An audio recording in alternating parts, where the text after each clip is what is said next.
Oke.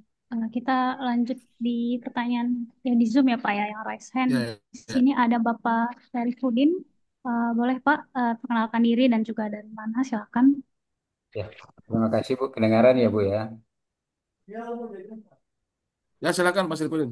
Ya, makasih. Saya izin Ibu moderator, saya langsung ke Pak Heldi. Ya, terima kasih Pak Heldi atas pencerahannya.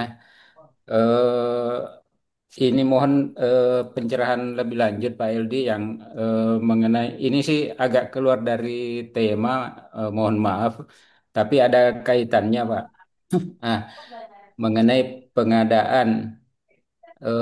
Kalau di anggaran pemerintah itu kan semua pengadaan itu kan diumumkan melalui sirup, Pak. Nah, persoalannya eh, di BUMN itu, Pak, yang kenapa tidak harus mengumumkan juga di sirup, Pak ya? Yang padahal Oh, kita ketahui bahwa dana ya, BUMN itu kan dana APBN juga, Pak ya. Tapi benar. mereka lepas gitu, tidak tercover di Hmm, sirup sehingga kita selaku pelaku hmm. usaha Pak tidak bisa memantau. Gitu. Padahal dana-dana yang ada di BUMN Eh, itu Pak hampir hampir setara dengan APBN APBD Pak gitu. betul, betul, betul, Nah, betul. dan di sana mereka rata-rata mengadakan pengadaan misalnya barangnya terus jasa Hmm. konstruksinya dengan sistem pengadaan Pak gitu. Tapi kami-kami yang pelaku usaha sangat-sangat Hmm. sulit untuk ikut di kancah pengadaan BUMN, Pak, gitu. Iya, iya, iya, Seakan-akan iya. mereka tidak diatur oleh Eh, Perpres gitu, Pak. iya, Nah, iya, iya. mohon pencerahan, Pak. Terima Iya, kasih, iya, Pak. iya. Ya, ya, ya, ya. Bagus Pak Serepudin, menarik pertanyaannya. Ya, betul, betul. Eh, Pertama, BUMN atau BUMD ya, BLUD ya, BLUD ataupun apa instansi lainnya ya, instansi lainnya itu. Jadi memang ya itu kan dari sisi organisasi, visi misinya kan berbeda dengan pemerintah, Pak Saripudin. Jadi kalau BUMN, BUMD ataupun BLU atau instansi apa lainnya itu ya kalau BUMN, BUMD kemungkinan kan tujuan utamanya adalah profit, betul nggak? Nah, kemudian kalau pemerintah kan lebih ke akuntabilitas biasanya, layanan publik ya dan akuntabilitas. Tapi kalau badan usaha itu ya, milik negara, milik daerah ya, itu biasanya ya atau BLU ya kayak rumah sakit itu ya mengutamakan ke profit itu kan. Profit ya layanan juga ada ya, tapi lebih ke profit. Nah, sehingga apa? Sehingga ya proses bisnisnya juga ya sedikit banyak berbeda dengan pemerintah seperti itu. Nah, tapi memang menarik pertanyaan tadi. Maksud saya kalau tadi kan proses bisnis kan lebih ke tata cara pemilihan ya. Dalam artian pengadaan langsungnya mereka suka berbeda. Kalau di kita kan baru konstruksi 400, mereka kadang jadi 1 miliar pengadaan langsung. 5 miliar pengadaan langsung bahkan penunjukan langsung pun bisa. Nah, itu mereka bisa membuat aturan sendiri lah gitu kan sesuai dengan probisnya. Nah, mereka butuh kecepatan. Mereka butuh apa stok ataupun apa buffer ataupun ya stok lah cadangan yang cukup gitu ya jangan sampai kehabisan segala macam sehingga metode-metode pemilihannya apa eh, mungkin mirip tapi dimodifikasi lah gitu kan menyesuaikan dengan probisnya. Tapi memang menarik pertanyaan itu ya, apa untuk transparansi memang ada baiknya juga ya kalau perencanaannya diumumkan ya. Nah, ini memang untuk dasar hukumnya ya ini nampaknya kita harus menunggu dulu undang-undang pengadaan publik Pak Saripudin. Kita sudah ada RUU-nya ya sudah naik tapi ya belum belum apa belum disahkan lah gitu ya. Belum disahkan dalam legislasi nasional apa itu ya istilahnya itu ya. Jadi sebetulnya draftnya sudah ada, yang mana di draftnya itu kalau sekarang kan tadi definisi pengadaan kan hanya memasukkan ke APBDes dan instansi lainnya. Nah itu dalam undang-undang publik itu BUMN, BUMN masuk gitu. Nah nanti kan kalau sudah ketarik, kalau ketarik dengan undang-undang itu tinggal membuat peraturannya lagi, membuat Perlem LKPP-nya. Nah bagaimana nih pengaturan apa? Pengaturan BUMN tadi, misalkan tadi terkait perencanaan diumumkan, ya itu baru noh bisa masuk tuh cantolannya udah ada. Ya ini kayaknya ya tidak bisa dalam waktu dekat juga nih Pak Siripudin karena undang-undangnya harus tayang dulu. Nah nanti baru dari situ setelah ada cantolannya ini mau nambah apa gitu kan terkait aturan-aturan turunannya. Gitu paling Pak Saripudin ya, untuk BUMN BUMD ya ya gambaran seperti itu. Apa? Tapi kan mereka juga punya tapi bukan terkait perencanaan ya, tapi terkait untuk kesempatan pelaku usaha untuk berjualan itu mereka sudah punya padi BUMN. Itu lumayan ini juga lumayan nampaknya berjalan juga ya, berjalan juga. Saya dengar-dengar dari beberapa pelaku usaha mereka nyaman juga berjualan di sana ya. Jadi seperti katalognya KPP lah gitu ya, itu ada padi BUMN namanya itu. Itu Mas Arifin udah masuk belum ke padi BUMN? Belum sih Pak, masih Ah, karena coba tuh. mereka punya aturan tersendiri bahwa menentukan kriteria pelaku usahanya Pak. Oh ya ya ya. Ya, ya.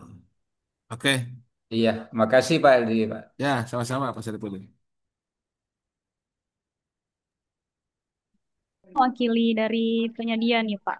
Sebenarnya untuk pengadaan langsung atau perencanaan langsung atau secara umum gambaran besar dalam basis ke pemerintah sebagai penyedia itu eh, kewajibannya apa sih Pak? Kayak misalkan mungkin apakah memang diwajibkan banget ini TKDN dan sebagainya terus dari segi nilai TKDN-nya seperti itu Pak. Mungkin boleh dijawab Pak. Jadi intinya persyaratan apalah gitu ya, persyaratan apa dari pelaku usaha yang harus diikuti untuk bisa mengikuti pengadaan pemerintah. Secara umum dulu ya, secara umum persyaratan untuk mengikuti pengadaan pemerintah itu ya sebetulnya mengikuti proses bisnis yang berlaku di lapangan dalam artian pelaku badan usaha, kalau badan usaha ya tentunya punya akte pendirian dari badan usaha itu.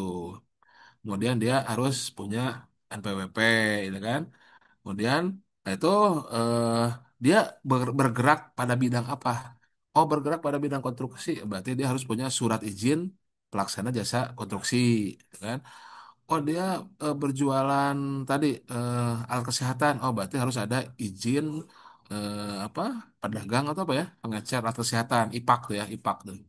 Kemudian, oh dia jualan alat kesehatan luar negeri. Oh berarti dia harus memiliki barangnya harus bersertifikat AKD, AKL, alat kesehatan dalam negeri, alat kesehatan luar negeri seperti itu.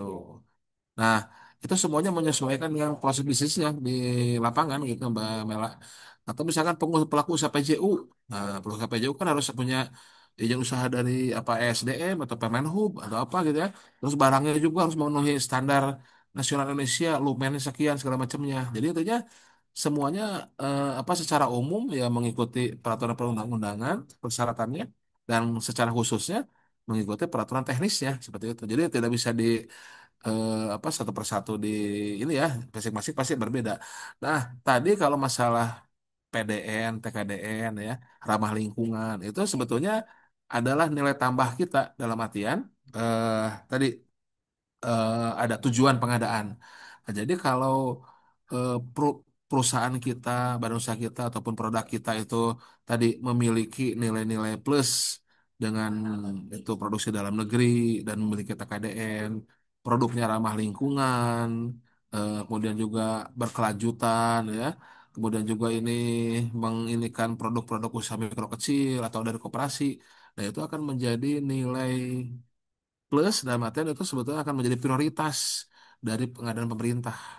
Dalam artian ketika kita produk PDN dengan TKDR-nya tinggi, ketika ada PPK yang lebih memilih produk impor, padahal apa kebutuhannya bisa dipenuhi oleh produk PDN yang ber-TKDN tadi, itu merupakan suatu pelanggaran, itu bisa diadukan tuh. PPK kenapa? Misalkan ini mah langsung nyebut merek aja. Kenapa ini mengambil speaker merek apa Harman Kardon misalkan ya atau Bose dari impor padahal ada merek dalam negeri misalkan merek Polytron yang sudah memiliki PDN TKDN tinggi atau komputer mengapa memilih komputer macOS gitu kan padahal ini untuk office perkantoran gitu kan nah, padahal merek kami yang sudah ber-TKDN PDN banyak nih ya ada Acer ada Advan ada Axio dan sebagainya begitu Jadi sebetulnya itu persyaratannya best practice aja, bagaimana proses bisnis di lapangan. Nah, namun tadi hal-hal yang tadi dijelaskan itu adalah sebetulnya nilai plus dari tujuan dan kebijakan agar bisa menjadi prioritas dalam pengadaan pemerintah. Nah, itu kalau oleh pelaku usaha dimainkan, tanda kutip ya, mungkin dimainkan negatif ya, dimainkan dalam artian dimengerti, terus bisa apa, dijadikan keunggulan, dijadikan apa ya, keunggulan lah, kelebihan dibandingkan dengan kompetitor lain. Nah, tentunya akan bisa menguntungkan bagi pelaku usaha, karena kami pun selaku di pemerintah akan senang apabila kita mengambil pelaku usaha dan barang atau produk yang sesuai tujuan tadi kan, sesuai tujuan itu PDM, TKDN, berkelanjutan, ramah lingkungan, pelaku usaha kecil, UMKM dan sebagainya. Begitu, Mbak Mela.